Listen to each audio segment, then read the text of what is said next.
Alright, good afternoon everybody. Today we're going to be learning about breath control while swimming.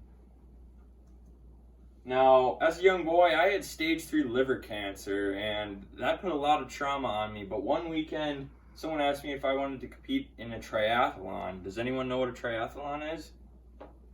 It's where you run, swim, and bike, and it's just a big race where there are a lot of people are involved. And so they asked me to do that, and I said, sure, why not? I had just finished chemotherapy. It was a big task, but so we started off running, and that was all right. But then we got to the swimming part. I wasn't a great swimmer, and so I had to think about not getting overwhelmed and just staying focused. And breath control really helped me in that. Breath control and rhythmically breathing are very essential to swimming. And so, as we get in the water, while we're in the water, we got to remember our cues. For breath control cues, we want to inhale when our head and mouth are exiting the water, breaks the surface of the water, and we want to exhale continuously while under the water. And then we're going to do that as we do, say we're doing bobs. So we would go down and then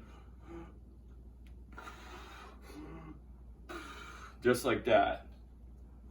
So our skill progressions, to get used to breathing, we want to see progressions being able to submerge.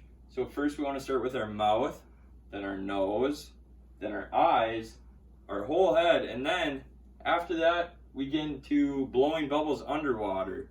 And that really starts where you can start getting regular breathing and rhythmically. Blowing bubbles in a regular pattern to be rhythmically breathing is where we want to be at.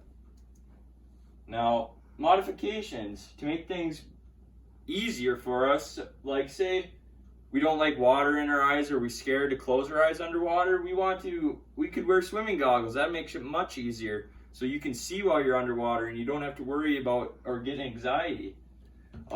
Submerging your mouth instead of your whole head, that can be a starting spot if you're struggling.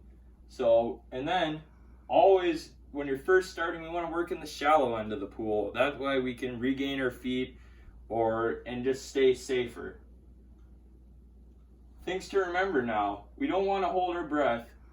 We want to breathe rhythmically. We don't want to hold our breath underwater. That's not good for us. We want to take our time and don't rush things. Everything takes practice. You can get it. I know you can. And swimming is supposed to be fun.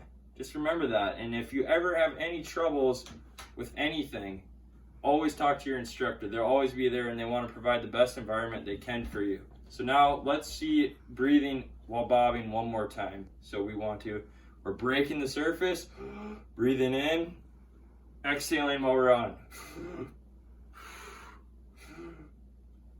Just like that. All right, everybody, let's give it a try.